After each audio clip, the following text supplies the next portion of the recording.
धर्म आचरण समाज जागरण संस्कृति समन्वय आयाम रतनगढ़। जिला प्रमुख Suresh Sevda YouTube channel Nataraj studio Ratangarh. झलकियां देखी 8000877281।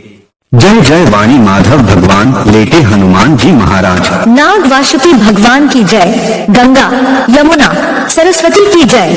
राधे राधे जय जय सीताराम जी महाराज। गौ माता की जय। धर्म की जय अधर्म का नाश हो, प्राणियों में सद्भावना हो। चैनल को लाइक सब्सक्राइब शेयर कमेंट घंटी बजाकर पूरा वीडियो अवश्य देखें, औरों को भी भेजे, अक्षय पुण्य लाभ लें।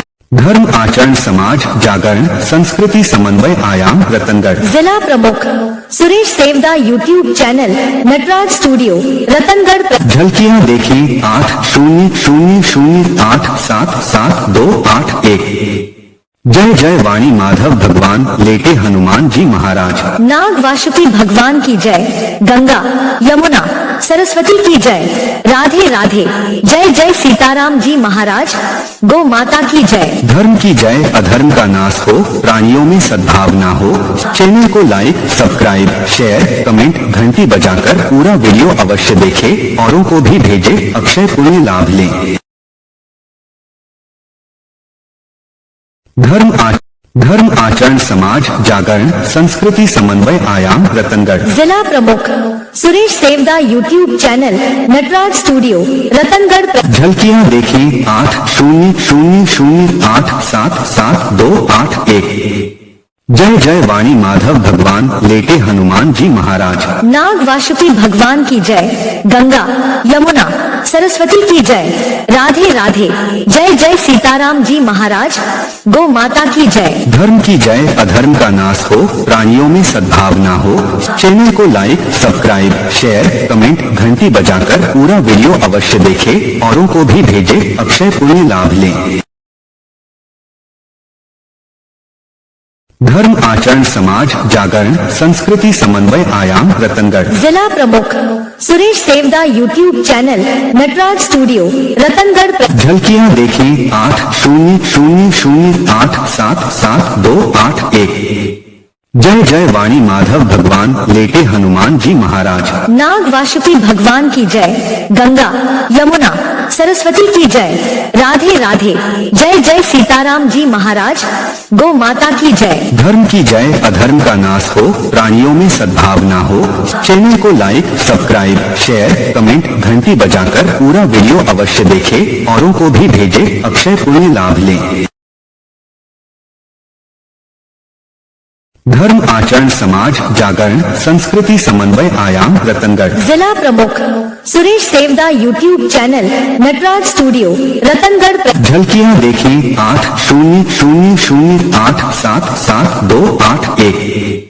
जय जय वाणी माधव भगवान लेटे हनुमान जी महाराज। नाग वासुकी भगवान की जय। गंगा यमुना सरस्वती की जय। राधे राधे जय जय सीताराम जी महाराज। गौ माता की जय। धर्म की जय अधर्म का नाश हो, प्राणियों में सद्भावना हो। चैनल को लाइक सब्सक्राइब शेयर कमेंट घंटी बजाकर पूरा वीडियो अवश्य देखें, औरों को भी भेजे, अक्षय पुण्य लाभ लें।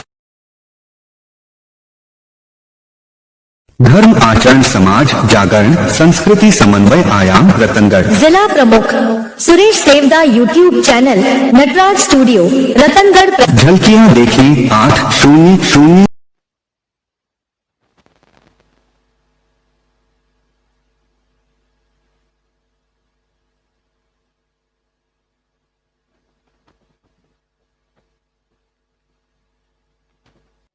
सरस्वती प्रणम्यादो सर्वकार्यार्थसिद्धये।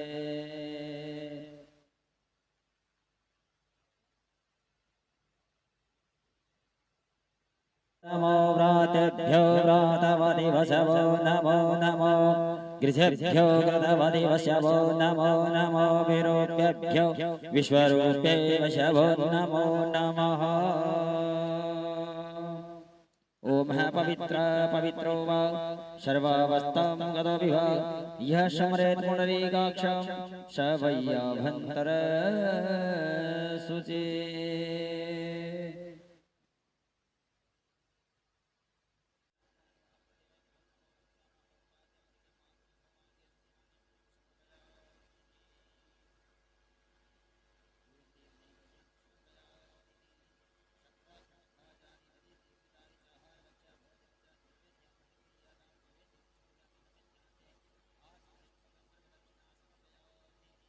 मुदिरेत्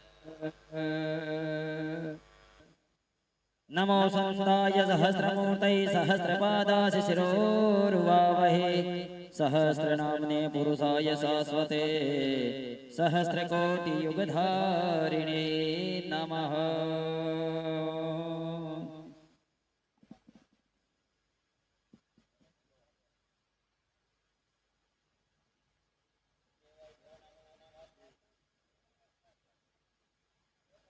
शिवाय नमो नमः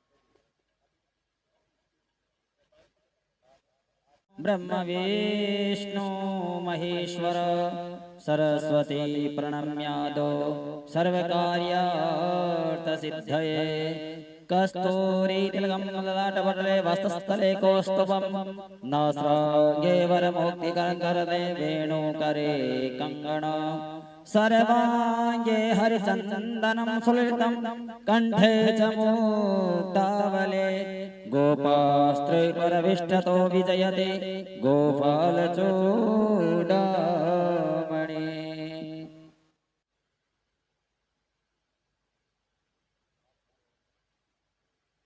मालिनी नमः इदगुं हविः प्रजननं मे अस्तु दशवीरगुं सर्वगणगुं स्वस्तये आत्मसनि प्रजा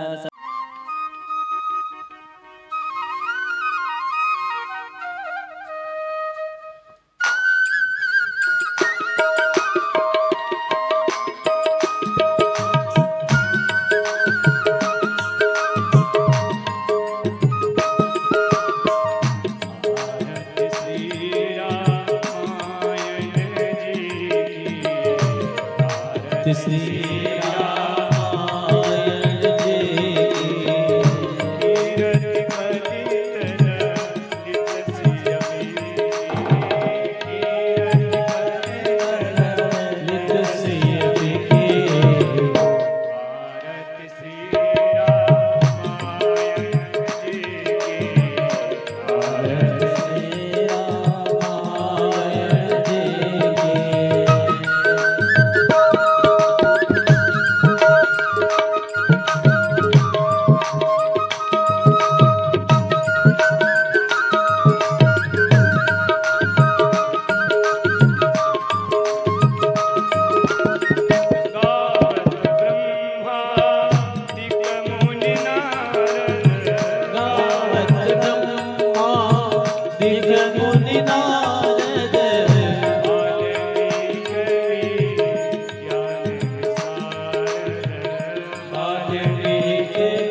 हरि ओम जजेन अग्निमय सन्तदेवा स्थानि धर्माणि प्रथमान्यसन्यः देहनक महिमवनः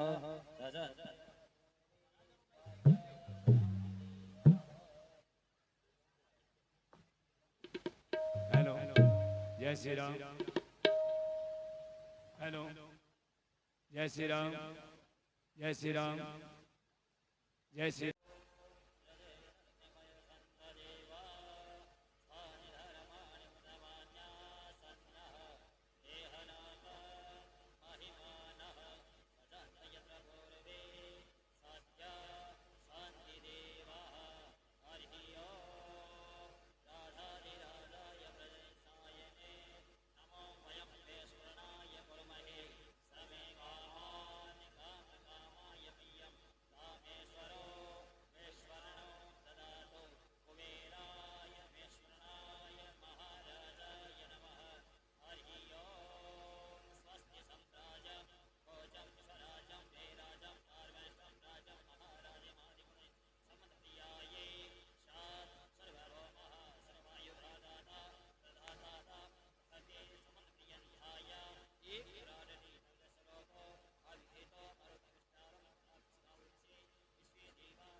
न पश्यन्ति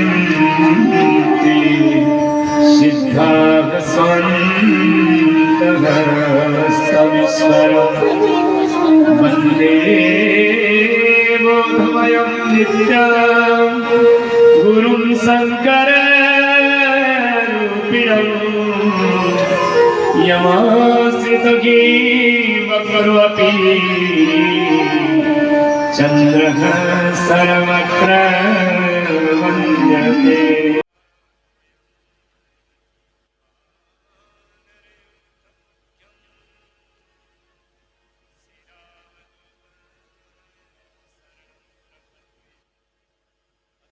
रामचंद्र भगवान की, बालकृष्ण लाल की, सदगुरुदेव भगवान की, शंकर भगवान की, ओम नमः पार्वती पते हर हर महादेव। मंगलहारी मंगल भवन मंगलहारी द्रव सुदशरथ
परम वंदनीय प्रातः स्मरण पूजनीय गुरुदेव, भावी भक्तों, भक्ति शक्ति स्वरूपा माताओं, भगवान चंद्रशेखर भूतभावन शिव जी महाराज की असीम कृपा से परम पवित्र ये पुरुषोत्तम मास में जो सबसे उत्तम पुरुषों में उत्तम,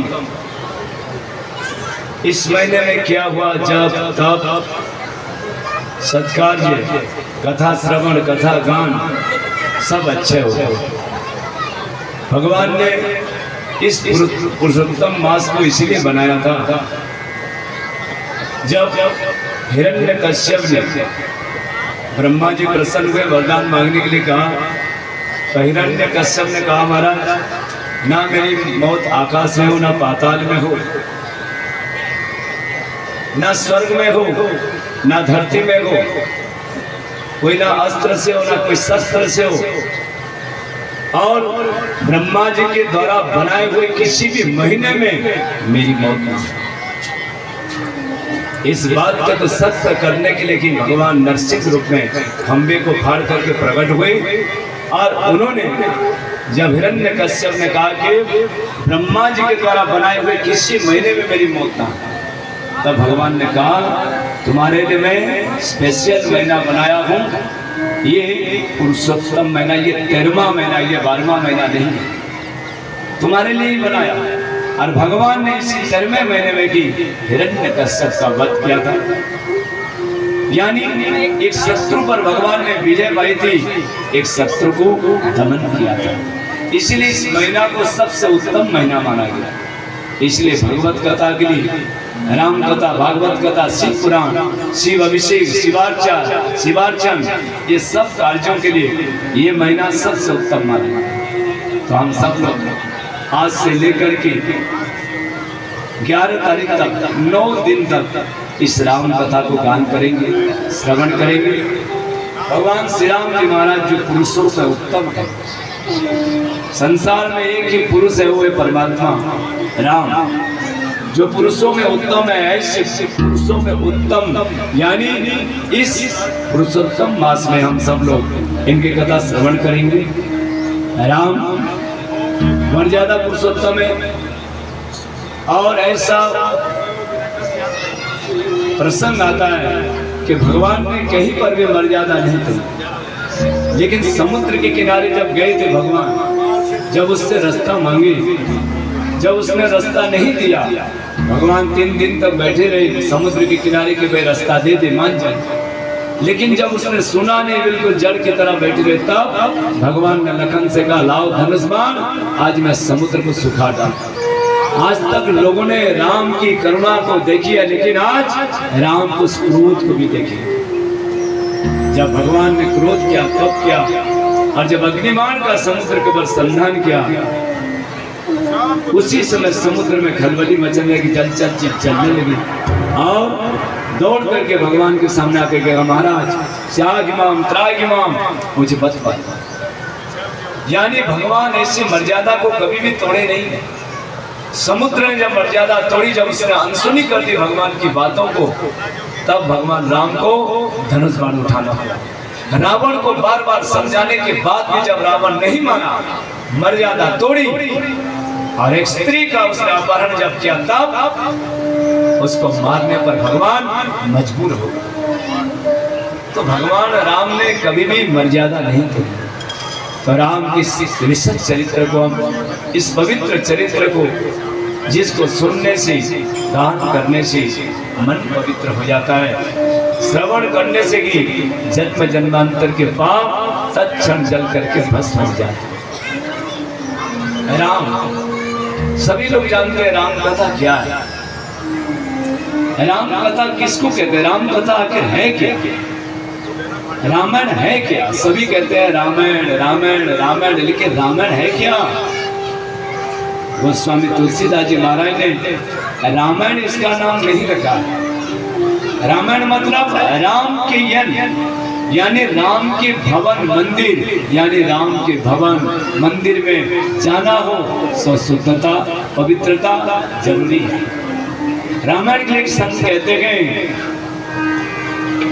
रामायण सुर तर की छाया, रामायण सुर तर की छाया, रामायण सुर तर की छाया, रामायण तर की छाया, दुख दूर भरे,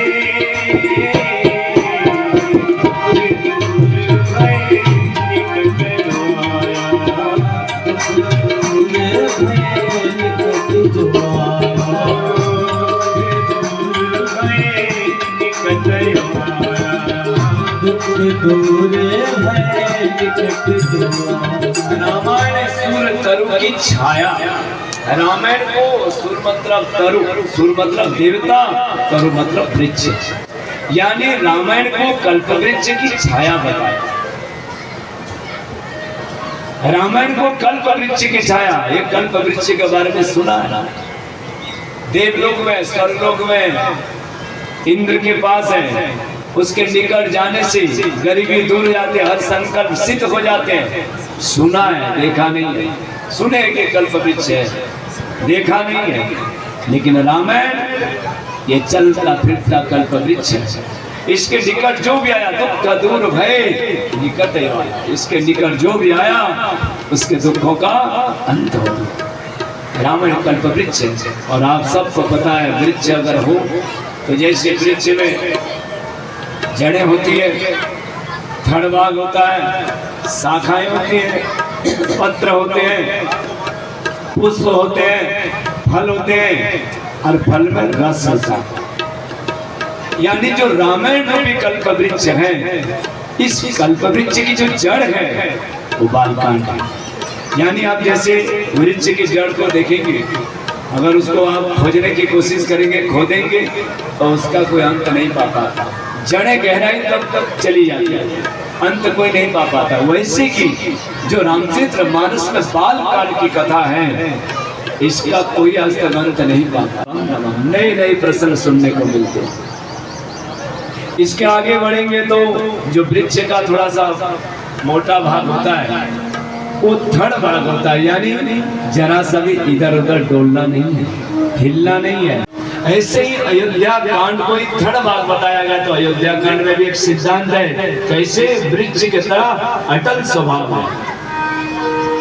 रघुकुल रीति सदा चली आई, रघुकुल रीति सदा चली आई, रघुकुल रीति सदा चली आई, रघुकुल रीति सदा चली आई, प्राण जागु वर बचन, प्राण जागु वर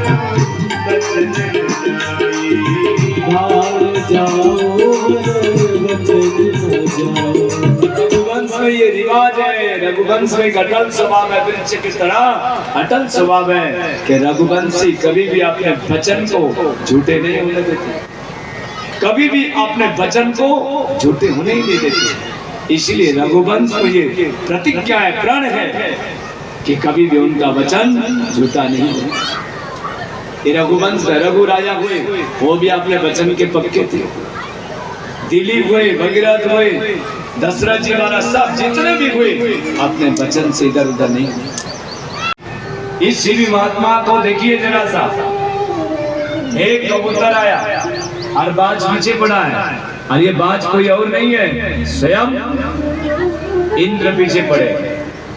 और धर्मराज जो वही कबूतर बनकर के चल रहा है और पीछे बाज पड़ा। राजा शिवी के पास जाकर के कबूतर बैठ गया, ताकि मां रघुवंशी है, शरणागत की रक्षा करते हैं, जो आपके शरण में आता है उसको आप रक्षा करते, तो महाराज मैं भी आपके शरण में आता, मेरी रक्षा कर, तो आप निश्चित रहो। बाज ने कहा कैसे कैसे? महाराज नियम तो शास्त्रों में यही धर्म दिया है, जब व्यक्ति भूखा हो, उसके सामने उसका खुराक हो तो उसको खा लेना चाहिए। और इस समय मैं भूखा हूं और शरीर की रक्षा के लिए यही मेरे लिए धर्म है कि इस कबूतर को मार करके खा करके जीवन जाऊं। तब यहाँ पे राजा शिवी ने कहा देखो इसको मारना नहीं। मांस चाहिए आपको, पेट भरना है, मैं अपना मांस दे देता हूँ।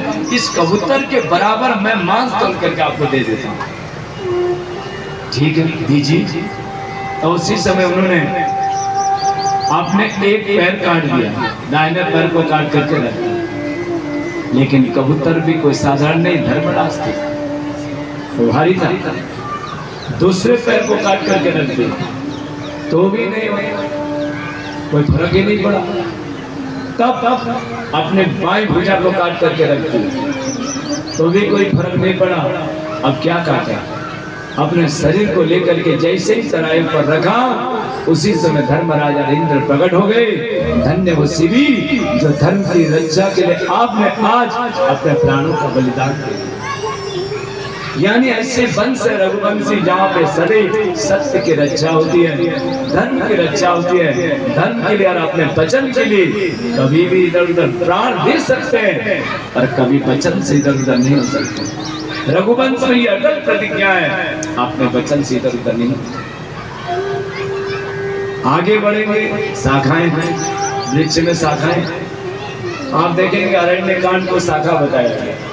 अरण्य कांड में भी अनेक प्रसंग है। पहले आप जैसे अरण्य कांड में प्रवेश करेंगे तो जैन की कथा है, चोंच मारी माता सीता जी के पैरों, भगवान ने 3 का अभिमंत्रित करके फेंका।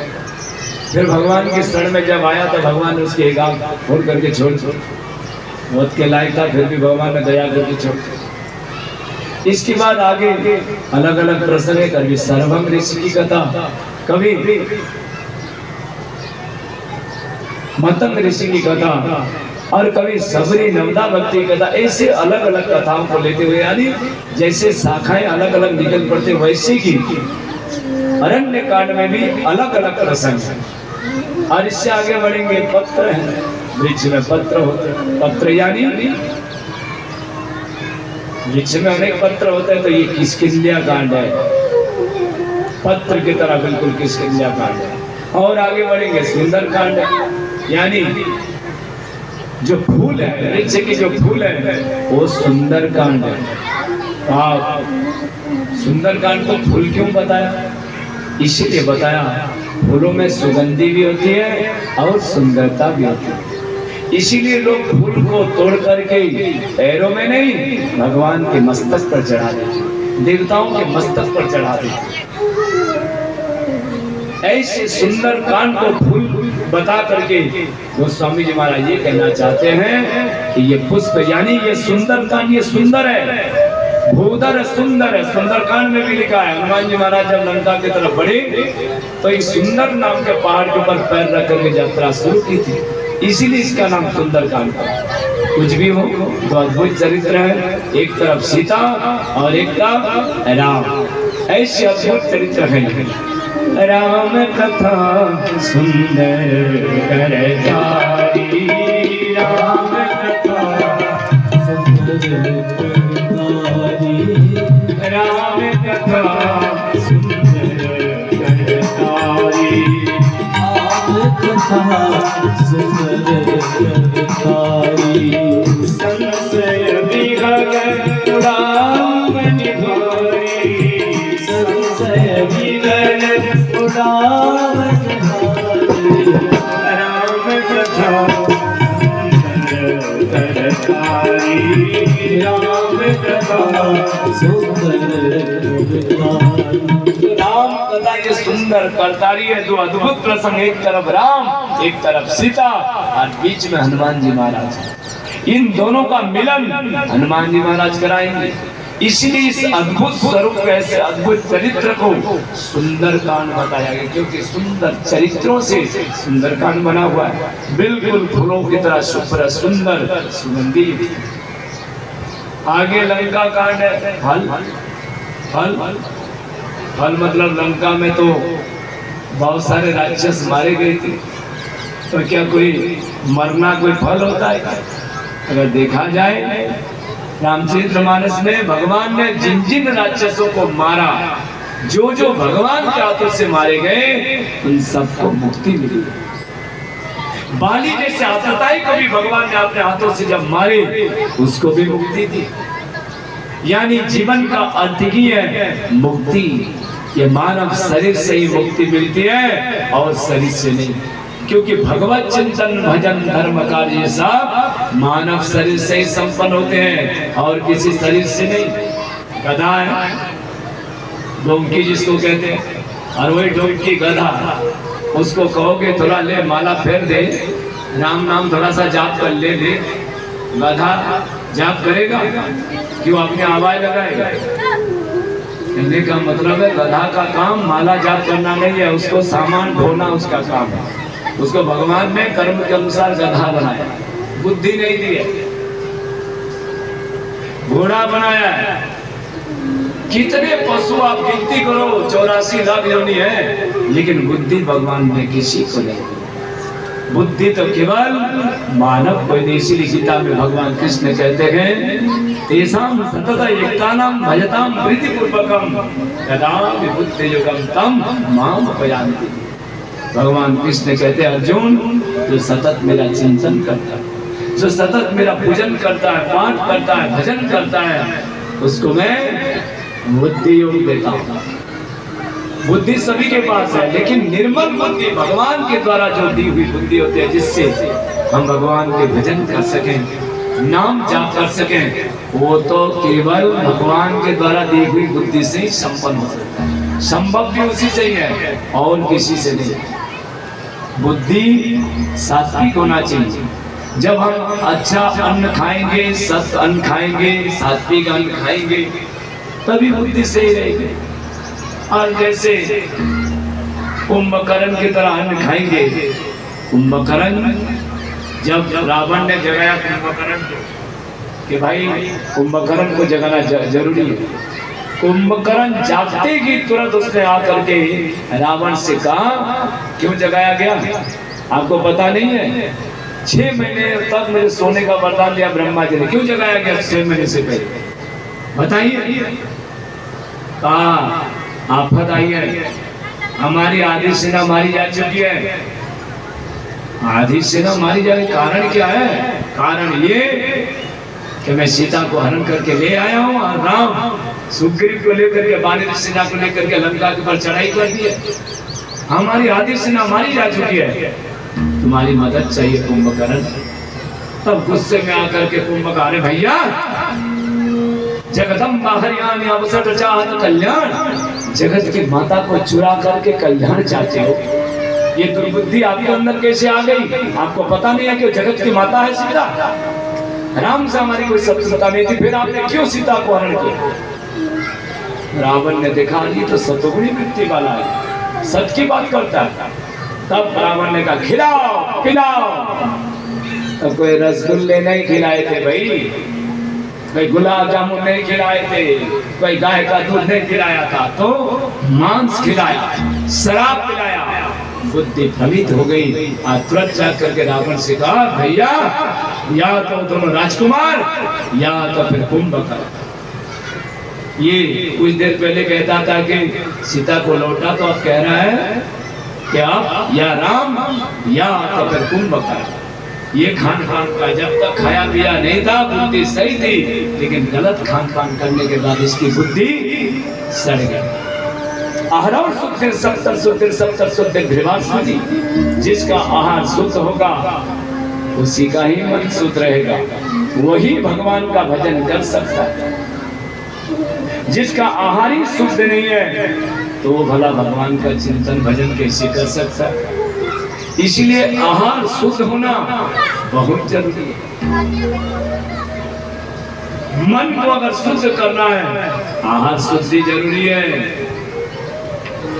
मन की तरंग मार लो बस हो गया भजन, मन की तरंग मार लो बस हो गया भजन। आदत बुरी सुधार लो, आदत बुरी सुधार लो बस हो गया भजन। मन की तरंग मार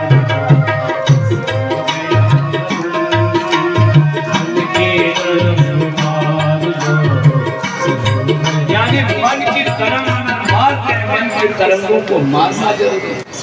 मन की तरंगे मरी तो भजन होगा। अगर मन की तरंगे नहीं मरेगी तब तक भगवान का चिंतन या भजन असंभव। जीवन का अर्थ की मृत्यु, मृत्यु भी अगर भगवान के हाथों से हो जाए, जैसे बरबरी ने बहुत साधना की थी, देवी माता को बहुत प्रसन्न किया था। माँ ने उसको अद्भुत वरदान दिए थे, ऐसे ऐसे उसके पास शक्तियां थी कि वो कुछ भी कर सकता था। और उसको जब पता चला कि इस दोनों सेना में कौरव और पांडवों के जो कमजोर होगा मैं उसी को साथ लूंगा, और उसने मन में विचार कर लिया कि मुझे कौरवों को ही साथ देना। अधर्म को साथ देने के कारण भगवान कृष्ण ने मन में सोच ली कि अधर्म काम कर रहा है, अब ये धर्म से विमुख हो रहा है, इसीलिए भगवान कृष्ण ने इसको मारने के लिए ब्राह्मण वेश धारण कर दिया। और भगवान ने इसके पास आए, कहा भाई तुम कौरवों को साथ नहीं दे सकते, वो अधर्मी है, अधर्म के पक्ष में पांडवों को साथ दो। कहा देखो इस दोनों सेना में कौरव कमजोर है और आपका पांडवों के पक्ष में, इसीलिए इनको साथ देना मेरा धर्म है। अब मेरे होते हुए तुम कुछ नहीं कर पाओगे, तुम्हारे पास सामर्थ्य क्या, शक्ति क्या है, शक्ति क्या शक्ति है देखना है। देखो ये देखिए हरा भरा पेड़ है, अब ये पीपल का पेड़ है, इस हरा भरे पेड़ में जितने भी पत्ते हैं, अब देखिए एक बार मैं बाण छोड़ूंगा और सब में छिद्र हो जाएंगे। एक बाण छोड़ा, भगवान ने तो सोचा कि देखें इसमें क्या बल है, उन्होंने अपने पैर के नीचे एक पत्ता दबा दिया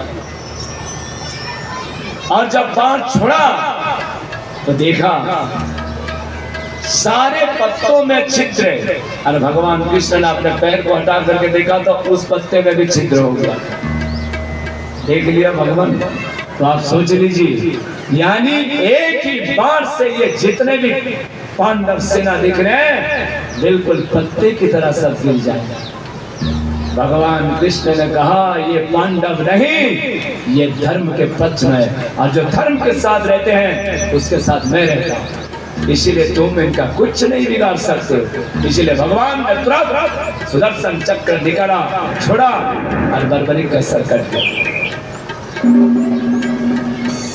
और उसने भगवान के सामने हाथ जोड़ करके कहा महाराज यही तो बात है, मेरी माँ यही कहती थी कि जिस दिन भगवान कृष्ण के हाथों से तुम्हारी मौत होगी तुमको सायुज्य मुक्ति मिलेगी, इसीलिए तो मैं आपको उकसा रहा था महाराज, अब मुझे सायुज्य मुक्ति मिलेगी। भगवान भी प्रसन्न हो गए इसकी भक्ति को देख करके, साधना को देख करके, तब उसको वरदान दिया जिसको आज आप खाटू श्याम के स्वरूप में पूजे, कलियुग में उनकी ज्यादा पूजा। बोलिए खाटू श्याम भगवान की। अच्छा कर्म करने वाले को सदैव आदर मिलता है, और जो भगवान के हाथों से सोचता है कि भाई इनके हाथों से मृत्यु हो जाए तो हमको तो सुगति मिल जाए। युगों तक भगवान भी उसके ऋणी हो गए और उसको अपना नाम दे दिया खाटू श्याम, श्याम भगवान का नाम, अपना नाम उनके साथ जोड़ दिया। तो जीवन का अंत मृत्यु, मृत्यु अगर भगवान के हाथों से हो जाए तो सद्गति मिलती है, मुक्ति मिलती है, और अंतिम में रस, फल में रस होता है मीठा। आप देखेंगे फलों में जो रस होता है, जैसे गन्ना है, गन्ना अगर चूसोगे तो उतनी मिठास नहीं मिलेगी जितनी गन्ने के रस में, उसमें ज्यादा मिठास है। इसीलिए रस में ज्यादा में, यानी पूरे रामचरित्र मानस की जो निचोड़ है वो फल का रस उत्तरकांड है। उत्तरकांड मतलब उत्तर जवाब, यानी पूरे रामचरित्र मानस को पढ़ो तो उसका जवाब एक ही है, केवल जो पूरी रामचरित्र मानस का अगर पाठ करो तो उसका जो मूल तत्व है, रस है, निचोड़ है, वो उत्तरकांड, यानी उत्तरकांड से रसी मिलता है। इसीलिए रामचरित्र मानस को रचना करके गोस्वामी तुलसीदास जी महाराज ने 7 कांडों की कथा लिखी है। ध्यान दीजिए, 7 कांडों की रचना की है। 7 कांड मतलब सात समुद्र के ऊपर हो सकता है कि रामायण एक बार प्रभुत्व डाली, इसीलिए 7 कांड लिखे। कुछ भी हो, 7 कांड की रचना की। रामचरित्र मानस में गोस्वामी तुलसीदास महाराज ने इस ग्रंथ का नाम रामायण नहीं, रामचरित्र मानस। ऊपर में राम, बीच में चरित्र, नीचे मानस। रामचरित्र मानस, रामचरित्र मानस। पलट दीजिए, मानस, चरित्र, राम। यानी भगवान राम तक पहुंचने के लिए, अगर राम के पास तक अगर पहुंचना है तो उसके लिए सबसे पहले मानस यानी मन को स्थिर करना जरूरी है। मन को ऊपर काबू पाना बहुत जरूरी है। जब तक मन काबू में नहीं आएगा तब तक कभी भी चरित्र का उज्जवल चरित्र हो ही नहीं सकता। इसीलिए गोस्वामी तुलसीदास जी महाराज कहते हैं पहले अपने मन को संभालो। जब मन के ऊपर काबू पा लोगे, जब मन सुधर जाएगा, फिर परमात्मा दूर नहीं है।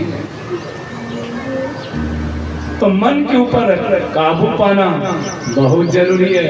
इसीलिए गोस्वामी तुलसीदास जी महाराज कहते हैं पहले मन को अस मतलब स्थिर, संधि विच्छेद करिए, मन अस मानस। यानी मन की स्थिरता में ही मन को जब हम काबू में कर लेते हैं तब मानव बनता है। मन तो दौड़ रहा है, इसीलिए भागवत में लिखा है कि मन जो है यही बंधन और मुक्ति के कारण है। ये मन अगर विषयों से हट जाए, भगवत चिंतन में लग जाए, भगवत सेवा में लग जाए तो मुक्ति। और ये मन अगर लग जाए, विषय में लय हो जाए तो मुक्ति नहीं, नरकगामी होना है, यानी नरक की तरफ फिर जाना है। इसलिए मन को काबू में करना बहुत जरूरी है।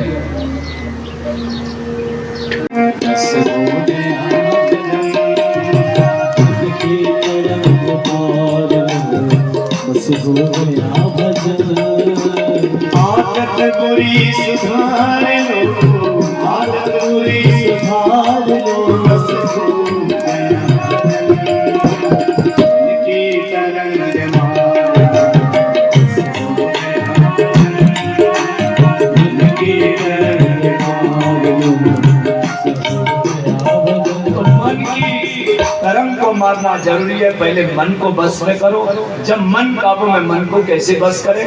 श्रीमद् भागवत में कपिल भगवान बताते गए माता देवहूति से कि माता देवहूति, मन को अगर काबू करना है और उसके सरल उपाय है अष्टांग योग। 8 प्रकार के योग पतंजलि जी ने बताया है, उसके अनुसार चल, जिसमें प्राणायाम, ध्यान, धारणा, अनेक चीजें बताई गई। आज ये सब के अनुसार चले। प्राणायाम करना चाहिए नित्य, ध्यान लगाना चाहिए, धारणा, ये सब के अनुसार चलने से मन काबू में आता है। और मन को सहजता माता, अगर मन को काबू करना है इसके लिए सहज उपाय है आसन जीतो।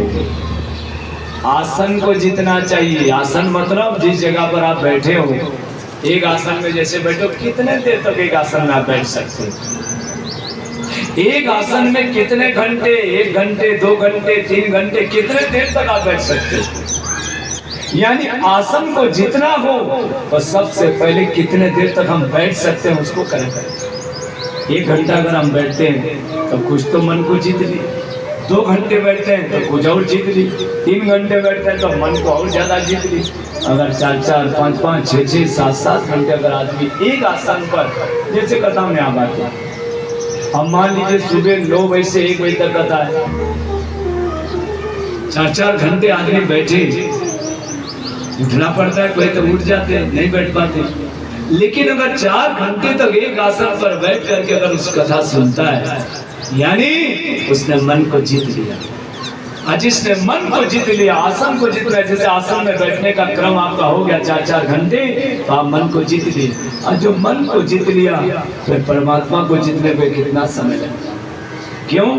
क्योंकि मन ही है जो ईश्वर के पास तक पहुंचता है। और मन जब तक भगवान में लगता नहीं है तब तक भगवान की प्राप्ति होती ही नहीं। तो पाता कौन है भगवान को?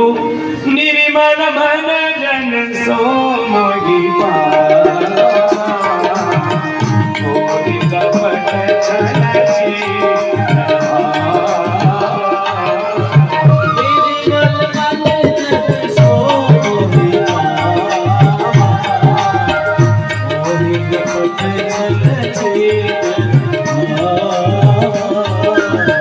निर्मल मन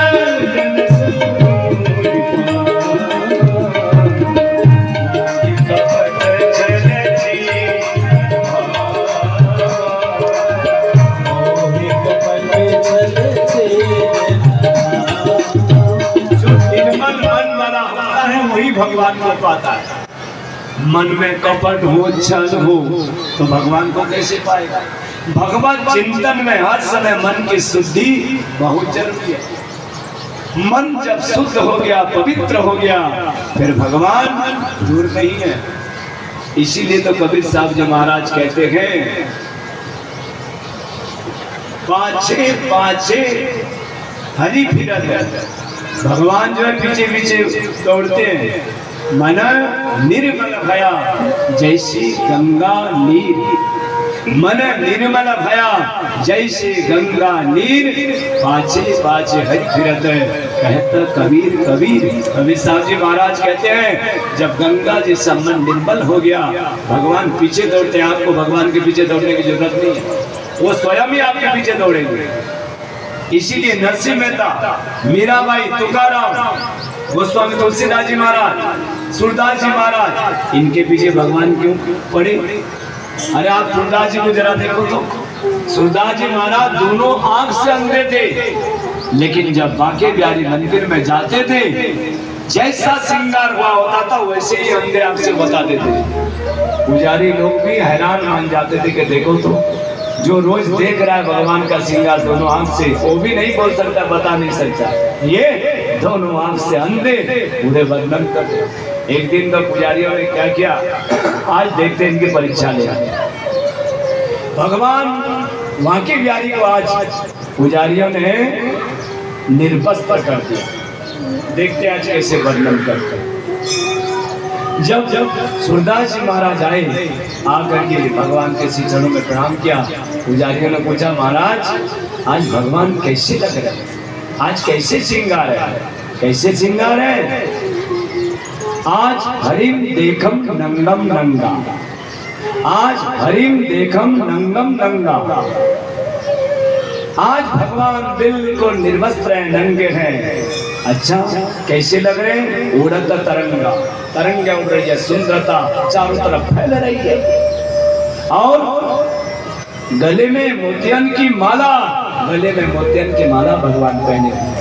पुजारी लोग उठा करके उसी समय सूरदास जी को गले पर लगाए। धन्य है आप, जो भगवान ने आपको ऐसी दिव्य दृष्टि दी है कि बिना हाथ के आप भगवान को देख लेते। यानी जिसकी दृष्टि अंदर की खुल चुकी है, जिसका मन पवित्र हो चुका है, उसी को दे भगवान मिलते। कवि की दृष्टि बहुत दूर तक पहुंचती है। आप देखे होंगे रविंद्र जैन हुए संगीतकार है, अंधे थे दोनों आंख से, लेकिन रामायण में जो उन्होंने संगीत दी है, इतनी सुंदर संगीत, और उन्होंने इतनी कविता सुंदर लिखी है, शब्द लिखे हैं। कवि है, कविता लिखने में पारंगम है, एक एक शब्द चुन करके लिखे। अंधे हैं लेकिन भगवान उनके सामने दिख रहे हैं। यानी अंधे होने के बाद भी उनका मन सुंदर है, इसीलिए तो भगवान ने उनको दिव्य दृष्टि दी। दिव्य दृष्टि से सब रचना कर। वाल्मीकि जी महाराज ने रामायण की रचना की, गोस्वामी तुलसीदास जी महाराज ने रामचरितमानस की रचना की। कैसे की? उनको भी भगवान की कृपा हुई, उनका मन निर्मल था, भगवान ने उनको दिव्य दृष्टि दी। वैसे भी महात्मा लोग कहते हैं, गीता अगर 108 बार पाठ कर ले, पूरे गीता का 108 बार, यानी संपूर्ण गीता को, एक बार गीता पाठ किया, 2 बार पाठ किया, ऐसे 108 बार जब संपूर्ण गीता पाठ कर लेता है, उसको दिव्य दृष्टि, भगवान कृष्ण उसको दिव्य दृष्टि देते हैं। आगे पीछे का भविष्य को जान लेता है। ये तो केवल पाठ में है। गायत्री मंत्र में भी ऐसे है कि उसको अगर नियमित से जाप करे, पूर्ण करता चला जाए, तो त्रिकालदर्शी संत बन सकता है। गौतम ऋषि, वशिष्ठ ऋषि, विश्वामित्र इसके दृष्टांत है। इन महात्माओं ने गायत्री मंत्र को बड़े तीव्र रूप से सिद्ध किया है। इसीलिए त्रिकालदर्शी भूतकाल भविष्य को जान सकते हैं।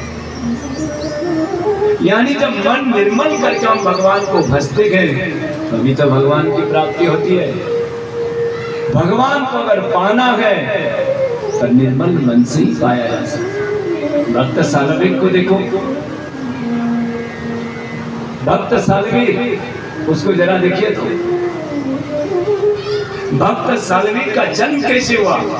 उस समय मुसलमान राज का बोलबाला था और मुसलमान राज, उस समय एक मुसलमान राजा था, जगन्नाथपुरी में आक्रमण किया और जगन्नाथपुरी के राजा के साथ लड़ाई की, उसको भी हताहत कर दिया। अंत में वो एक ब्राह्मणी को हरण कर लिया, विधवा थी, हरण कर लिया और आपने उसके साथ जो भी दुर्व्यवहार किया, शादी रचा ली। कुछ देर के बाद उसको एक बच्चे को उसने जन्म दिया और बच्चा भी नाम रखा सालवी। मुसलमान घर में ब्राह्मणी, स्त्री ब्राह्मणी, माँ ब्राह्मणी और पिता मुसलमान। देखिए वर्ण संकर भेद से पैदा हुआ ये वाला। अब पिता के साथ युद्ध करने के लिए एक बार गया, युद्ध मैदान में उतरा, लड़ाई की, लेकिन अस्त्र शस्त्र से जब इसके हाथ पर कट गई, छत हो गया, जमीन पर गिर गया। बहुत इलाज इसके पिता ने कराया, माँ ने कराया, लेकिन ठीक नहीं। बीमारी बढ़ती जा रही है, बढ़ती जा रही है और बीमारी जब बढ़ती चली गई तब असह्य जब बीमारी होने लगी तब माँ से कहा, माँ अब ये बीमारी सहन नहीं हो रही, लगता है अब मुझे मरना ही नहीं पड़ेगा। संसार में मृत्यु से भी विजय मिल सकती है। जैसे ध्रुव जी महाराज ने भगवान की भक्ति करके 5 साल की उम्र में ही गोदी भी पाली भगवान की और अंततः मृत्यु देवी के सर पर पैर रख करके सीधे ध्रुव लोक में चले गए। जब जीव भगवान की भक्ति करता है तो उसको भगवान मिलते हैं।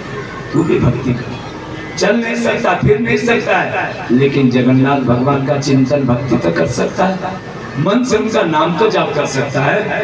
कर जरूर जगन्नाथ भगवान के पास गए।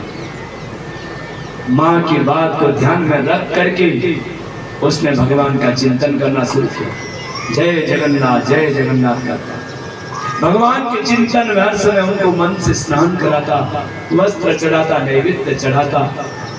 और एक दिन भगवान जगन्नाथ इसकी पीड़ा को देख करके स्वयं वेश बदल करके आए और जहां जहां उसके छत विच्छेद जगह थी उस सब जगह पर मक्खन लगा करके भगवान निकल गए। दूसरे दिन जब भक्त सालवीर जागे तो देखा सारे घाव भर गए हैं, बीमारी खत्म हो चुकी है। खड़ा हो गया, माँ अरे मेरे घाव सब भर गए, मेरी बीमारी खत्म हो गई। बेटा तेरी बीमारी को दूर में करने वाला कोई नहीं है, ये स्वयं वो जगत के नाथ जगन्नाथ ने तेरी बीमारी को दूर की।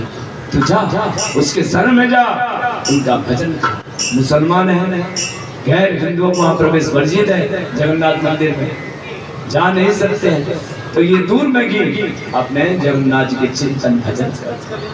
और उस जगन्नाथ जी के भजन का प्रभाव देखिए, आज भी जगन्नाथपुरी में जब रथ यात्रा निकलती है तो उस सालवीर, भक्त सालवीर के मजार पर जब रथ पहुंचता है अपने आप रथ वहीं रुक जाता है। 2 क्षण वहां रुक करके जगन्नाथ भगवान आगे बढ़ते हैं। एक भक्त की पराकाष्ठा भक्ति है जो भगवान आज भी रुकते हैं निर्मल मन से। मुसलमान घर में जन्म हुआ था क्या हुआ, लेकिन उसने भगवान की भक्ति की। जब निर्मल मन से भक्ति करेंगे, जगन्नाथ जगाने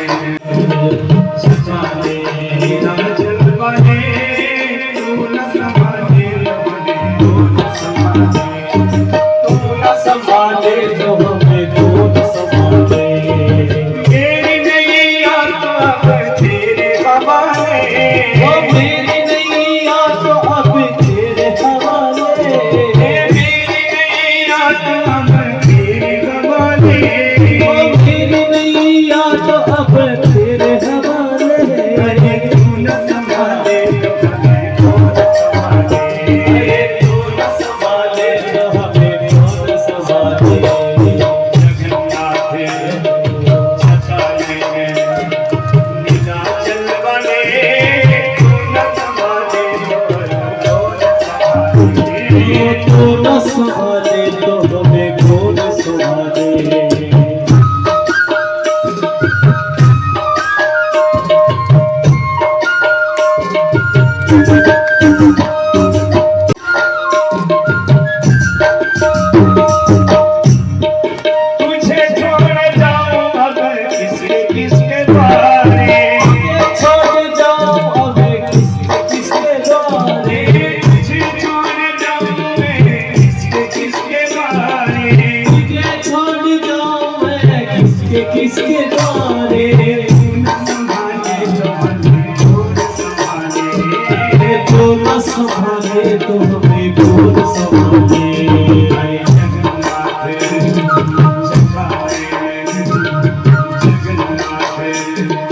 संभाले लाचन वाले तू न संभाले तो न संभाले तो न संभाले तो हमें कौन संभाले।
भगवान जगन्नाथ जी की जब कृपा होती है भक्त के ऊपर, जब भगवान कृपा करते हैं तब कृपा करते हैं जब भक्त पराकाष्ठा भक्ति से उनको याद करते हैं।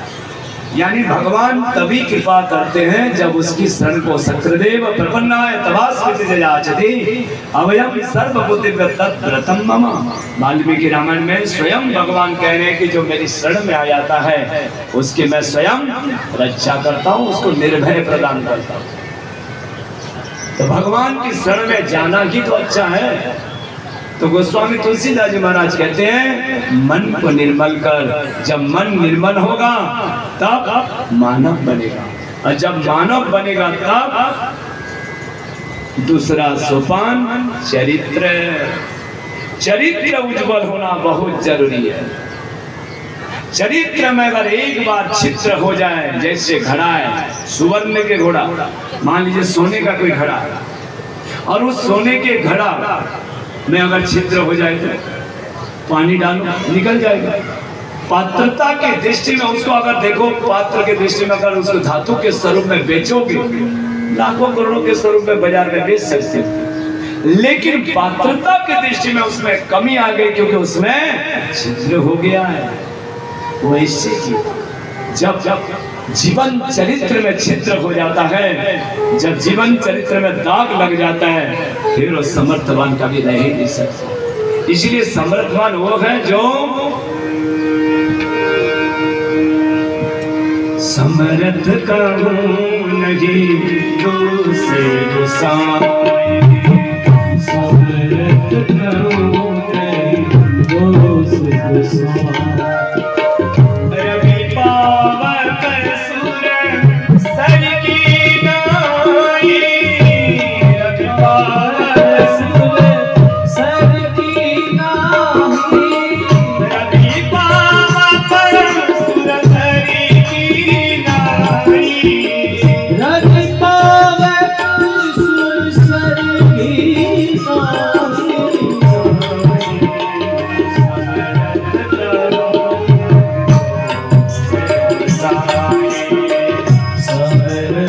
निर्दोष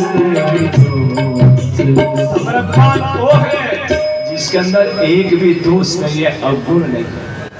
यानी निर्दोष चरित्र हो। जैसे बालक का निर्दोष क्यों बताया जाता है? छोटा सा बालक हो, 12 साल के नीचे हो, उसको निर्दोष क्यों कहते हैं? निर्दोष इसीलिए मानते हैं क्योंकि वो बेचारा कुछ जानता है नहीं। जिसको ज्ञान नहीं है, कुछ बिल्कुल निर्बोध निर्लोक है, उसी को तो निर्दोष कहते हैं। भगवान शंकर निर्दोष है, भगवान राम निर्दोष है, कृष्ण निर्दोष है। क्यों निर्दोष बने हुए? भगवान कृष्ण ने 1000 गोपिकाओं के साथ रास रचाई। कोई उनके ऊपर आक्षेप लगाता है कि भगवान ने क्यों रास रचाई, गलत किया इन्होंने? कोई नहीं कहता। वैसे ही भगवान शंकर को जरा देखिए, एक बार में कितने क्विंटल विष, जब हलाहल विष समुद्र मंथन से निकला, पी गए उसको। आप पी सकते हो? मैं तो कह रहा हूं केवल एक बूंद खाली लेकर के विष को रखिए, देखिए प्राणांत हो जाएगा। लेकिन भगवान शंकर कितने विष निकला समुद्र से, उसको तो पचा गए, पी गए, कुछ नहीं हुआ। बुखार भी हिले डोले भी नहीं, आराम से रहे। तभी तो उनको नीलकंठ महादेव कहते हैं। भगवान कृष्ण 1000 गोपिकाओं के साथ रास रचाई है, उनको कोई दोषी नहीं मानता। यत्र योगेश्वर तत्र सिद्धि, यानी जहां योगेश्वर है वहीं विजय है, वहीं धनुर्धर है। यानी भगवान कृष्ण को निर्दोष बताया गया, राम को निर्दोष बताया गया, बालक को भी निर्दोष बताया गया। यानी चरित्र में दाग नहीं होना चाहिए, चरित्र में दाग लगने से जीवन नष्ट हो जाता है। इसलिए जो मनुष्य शरीर हमको मिला है, बड़ी भाग से मिला। इसलिए भगवान श्री राम भी कह रहे हैं कि ये शरीर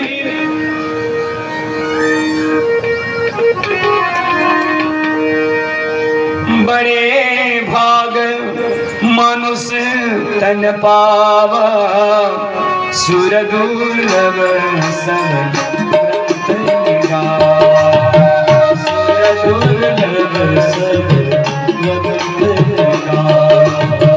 साधन धाम मोक्ष कर द्वारा, साधन धाम मोक्ष कर द्वारा, आजीन जेबी पर सवारा, आजीन जेबी पर लोक सवारा। यानी मनुष्य शरीर के बारे में भगवान राम कहते हैं, बड़े भाग माम सतन पावा, सुरदुर्लभ सब ग्रंथ निगावा। मनुष्य शरीर दुर्लभ शरीर है भाई, देवता लोग भी शरीर के लिए तरसते हैं, ऐसा शरीर मिलता नहीं है। अगर हमको भगवान ने कृपा करके मानव शरीर दिया है, काबहू की करुणा करी नर तन गई। स्वयं राम कहते हैं, गोस्वामी तुलसीदास जी महाराज कहते हैं, कभी कभी करुणा करके भगवान राम मनुष्य को ये मनुष्य शरीर देते हैं जी, क्योंकि इसी शरीर से ही कल्याण होता है, मुक्ति मिलती है। मनुष्य शरीर एक ऐसा साधन है जिससे शिव की, राम की, कृष्ण की, सभी देवता की पूजा कर सकते, गंगा स्नान कर सकते, जमुना में नहा सकते, सरजू में नहा सकते। किससे? मनुष्य शरीर से। अरे स्वयं दर्जा देखो, तीर्थराज प्रयाग, तीर्थराज प्रयाग जहाँ कुंभ मेला में आप जाते हो, कितने 65 करोड़ जनता ने स्नान किया उसमें, इतने लोगों ने स्नान किया, तो तीर्थराज तो मेला हो गया होगा। पाप तो सब छोड़ते हैं, मनुष्य तीर्थ में क्यों जाता है? पाप छोड़ने जाता है। पाप वहां छोड़ता है, अब वो पाप को ग्रहण कौन करेगा? वो तो सब तीर्थराज प्रयाग के ऊपर जाता है, काले हो जाता है तीर्थराज प्रयाग। जब कुंभ मेला लगता है तब पूरे काले हो जाते हैं। और ठीक माघ में लगता है, देखिए जनवरी में माघ में कुंभ मेला लगता है प्रयागराज में, और ठीक रामनवमी के दिन यानी नवरात्रि के 9वें दिन वो सुबह 4 बजे ब्रह्म मुहूर्त में अयोध्या पहुंचते और सीधे अंदर सरजू के अंदर घोड़ा भी काला रहता है और वो भी काले रहते हैं, अंदर चले जाते हैं। जब निकलते हैं तब पूरे सफेद वर्ण यानी श्वेत बन करके निकलते हैं। यानी तीर्थराज जो सभी के पापों को जलाने वाले, वो भी अयोध्या जाकर के ही अपने पापों को धोते हैं। जरा सोचिए अयोध्या की क्या महत्व है, जरा सोचो। तीर्थराज प्रयाग वो जो सबके पापों को धोते हैं, वो अपने पाप को कहाँ धोएंगे? अयोध्या जाते हैं। किस दिन? रामनवमी के दिन। रामनवमी के दिन सुबह 4 बजे वो वहां स्नान करते हैं। इसके प्रमाण है, कथा आती है। विक्रमादित्य बड़े धर्मात्मा, इतने बड़े धर्मात्मा राजा विक्रमादित्य जब अयोध्या गए, उनको पता नहीं था कि यहाँ अयोध्या नगरी है। समय ने काल नहीं उस जगह को बिल्कुल निस्तेज कर दिया था। चाहे कितने काल कुछ कर ले, जिस जगह पर स्वयं भगवान अवतार लिया हो, उस जगह कैसे विलुप्त हो सकती है। वही खड़े थे सरजू नदी, वो सोचे थे कोई नदी है। तीर्थराज प्रयाग महाराज वहां खड़े थे। विक्रमादित्य जी महाराज वहीं पर खड़े थे और विक्रमादित्य जी महाराज देख रहे थे सरजू की तरफ, ये कौन सी नदी है? इतनी सुंदर नदी बालू का खिल रही है और दिव्य वातावरण, हवा बह रही है। इस जमीन पर खड़े होने से मेरे अंदर तो कुछ अद्भुत सा मन में उथल पुथल हो रहा है। क्या है? इतने में वो देख रहे थे, सोच रहे थे। तीर्थराज प्रयाग महाराज उसी समय काले घोड़े के ऊपर काले होते हुए सीधे सरजू के अंदर प्रवेश करते, और जब सब डुबकी लगा करके बाहर निकले, सफेद घोड़ा सफेद तीर्थराज प्रयाग होकर के जब निकले, विक्रमादित्य जी ने पूछा, भगवान साष्टांग दंडवत कौन है? मैंने अभी देखा आप इस सरजू नदी में काला घोड़े के साथ काले होकर के आए, और अभी अभी डुबकी लगाई तो तुरंत आप सफेद हो गए। माना आप है कौन? अरे कौन सी जमीन है? अरे नदी कौन सी है? हे विक्रमादित्य, तुम धर्मात्मा, मैं कौन हूं पता है? तीर्थराज प्रयाग। तीर्थराज प्रयाग आप यहाँ? हाँ, तीर्थों के पर आया हूं, परंतु यहाँ आप कैसे? भाई जब कुंभ मेला लगता है, सबसे ज्यादा लोग पाप कहीं धोते हैं तो वो इसी तीर्थराज प्रयाग में स्नान करके, परंतु इस पाप को मैं कहाँ धोऊंगा? यही एक दिन है रामनवमी, जिस दिन सारे तीर्थ श्री अयोध्या में आ जाते हैं। और उसी दिन जब मैं 4 बजे आकर के नहाता हूं, तब मेरे सारे पाप धुल जाते हैं। देखो मैं अब सफेद हूं, मेरे पाप। इसका अर्थ क्या है? रामनवमी के दिन जो जाकर के अयोध्या में सरजू में 4 बजे स्नान करता है, सारे पाप धुल जाते हैं। तीर्थराज प्रयाग की तरह सारे पाप उसी समय धुल जाते हैं, तीर्थराज प्रयाग की तरह। तो जरूर अयोध्या में जब जाओ रामनवमी के दिन जरूर जाइए, उसके ज्यादा ही महत्व है। वैसे तो आजकल लोग टीवी में देख लेते हैं, मोबाइल से देख लेते हैं। भाई गंगा जी को तो देखते हैं, मोबाइल से टीवी से देखते हैं, तो उससे क्या पता चल पाएगा? जब वहां जाओ, उस जमीन पर भगवान ने अवतार लिया, जब खड़े रहोगे, बैठोगे, जल आचमन कर, तभी पता चलेगा कि इस जमीन का क्या प्रभाव है। मैं अपनी बात कर रहा हूँ, यहाँ रहता हूँ मैं, भजन करते हैं, खूब करते हैं, लेकिन जब मैं अयोध्या जाता हूँ, अपने आप मेरे मुख से हर समय राम राम राम राम निकलता है। हर समय वो आपने कहने की जरूरत नहीं किसी को जापता। क्यों?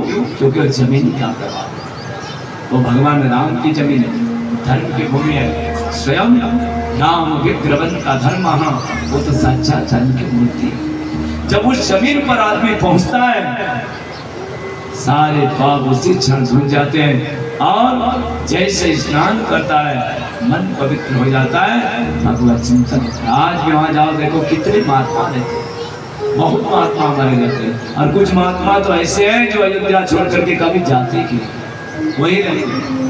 पवित्र भूमि अयोध्या के महत्व का कौन वर्णन कर सकता है। जैसे काशी के बारे में शिव पुराण में लिखा है, जब प्रलय काल समय आता है तो भगवान शंकर काशी को अपने त्रिशूल पर रख लेते हैं, काशी को डूबने नहीं देते। काशी नगरी कभी भी प्रलय काल में नहीं डूबती है नगरी। जब प्रलय खत्म हो जाता है उसके बाद फिर काशी नगरी को भगवान शिव उतार जाते हैं। ऐसी पवित्र नगरी है काशी, जो मुक्ति की नगरी है, जहाँ शिव और पार्वती सदैव निवास करते हैं, जीवों को मुक्ति देते हैं। यहाँ का एक क्षण निवास भी दुर्लभ है। यानी शिव सानिध्य को प्राप्त करना है, काशी में एक क्षण में रह लिया तो शिव सानिध्य को पा लिया। वही अयोध्या को भगवान सुदर्शन, विष्णु भगवान के सुदर्शन चक्र पर ये अयोध्या टिकी हुई है। भगवान इसको अपने सुदर्शन चक्र पर धारण करके रखे। सबकी अलग अलग महिमा है। अयोध्या की तो बहुत ही ज्यादा महात्मा है। उसमें अयोध्या महात्मा में लिखा है 60,000 वर्ष। कितने? 60,000 वर्ष तक गंगा में स्नान करो, उसका जो फल होगा एक निमिष है। सरजू बसे तुले तुलसीदास, एक निमिष केवल सरजू में अयोध्या में निवास करने से ही वो 60,000 गंगा स्नान का फल मिल जाता है। ये अयोध्या की महात्मा कौन वर्णन कर सकता है। अयोध्या दिव्य नगरी है। और आप तो स्वयं राम वहां तक बैठे तो पहले से ही थे, लेकिन आप बिल्कुल अपने आदर से ही बैठे। भगवान ने भी उस जगह को पाने के लिए 500 वर्ष तक तपस्या की। जरा देखिए, आप लोग कहते हो कि भगवान हमको मिलते क्यों नहीं है? क्यों? एक दिन शिव मंदिर में आया, जल चढ़ा दिया, मंदिर ठाकुर जी के मंदिर जल, भगवान मिल जाएंगे एक दिन में। अरे स्वयं भगवान को देखो 500 साल तक टेंट में रहे, टेंट में। बरसात हो रही है, गर्मी पड़ रही है, ठंड पड़ रही है, लेकिन उसी टेंट के अंदर भगवान ने तपस्या की। 500 साल के बाद उनकी जगह मिली, मंदिर, विशाल मंदिर बना। और आज लाखों करोड़ों की संख्या में लोग जा रहे हैं दर्शन करने भगवान का। भगवान की तपस्या की है भाई, ऐसे वो जगह नहीं मिली। आप भी कुछ करोगे तभी तो कुछ पाओगे, बिना किए यहाँ कुछ मिलता नहीं। तपस्या साधना तो करनी ही पड़ती है। इसीलिए चरित्र का निर्माण होना बहुत जरूरी है। हर समय व्यक्ति को ये कोशिश करनी चाहिए कि भाई हमारे जीवन चरित्र में दाग ना लगे। इसके बाद पहले मन को स्थिर करके मानव बने, चरित्र का निर्माण करें। तीसरा सोपान राम, यानी राम की प्राप्ति। राम के पास तक जाने के लिए राम आपको स्वयं ही आपने गोदी पर लेना है। भगवान के पास जाना है, अगर भगवान को मिलना है तो गोस्वामी जी महाराज साफ साफ रास्ता बताए। रामचरित्र मानस गोस्वामी ने लिखा, और रामचरित्र मानस लिखने के बाद आइए ग्रंथ की तरफ बढ़े।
फकीर प्राण तन से निकले नाम भजन स्वामी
नाथ कर्ण स्वामी जगदानंद सिद्धि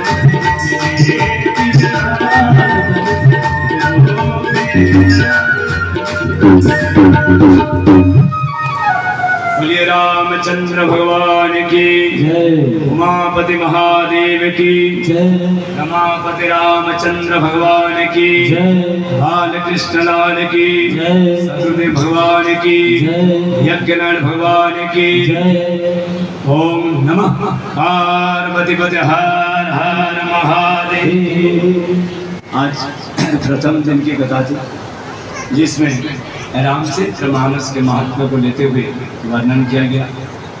कल सुबह 9 बजे से ये कथा चलेगी 1 बजे तक। सवेरे 9 बजे से लेकर के 1 बजे तक कलश यात्रा के कारण थोड़ा सा देरी हुई थी, क्योंकि जो कथा सुनता है उसको तो पुण्य मिलता ही है। साथ में दूसरों को भी अगर प्रेरणा दी जाए कि भाई शिव मंदिर के प्रांगण में कथा चल रही है, चलो सुन लो, तो वो भी अगर आपके साथ आ गया उसका भी चौथा भाग पुण्य आपके खाते में जमा होता है। यानी अच्छे संगति से भी पुण्य के भागीदार आपको भी उसका चौथा भाग पुण्य मिलता है। तो ये अनंत गुना, देखो जगह भी अलग अलग बताई गई है। कथा सुनने के लिए पुण्य करने के जगह भी अलग अलग है। धर्म आचरण समाज जागरण संस्कृति समन्वय आयाम रतनगढ़। जिला प्रमुख Suresh Devda YouTube channel Nataraj studio Ratangarh. झलकियां देखी 8000877281। जय जय वाणी माधव भगवान लेटे हनुमान जी महाराज। नाग वासुकी भगवान की जय। गंगा यमुना सरस्वती की जय। राधे राधे जय जय सीताराम जी महाराज। गौ माता की जय। धर्म की जय अधर्म का नाश हो, प्राणियों में सद्भावना हो। चैनल को लाइक सब्सक्राइब शेयर कमेंट घंटी बजाकर पूरा वीडियो अवश्य देखें, औरों को भी भेजें, अक्षय पुण्य लाभ लें।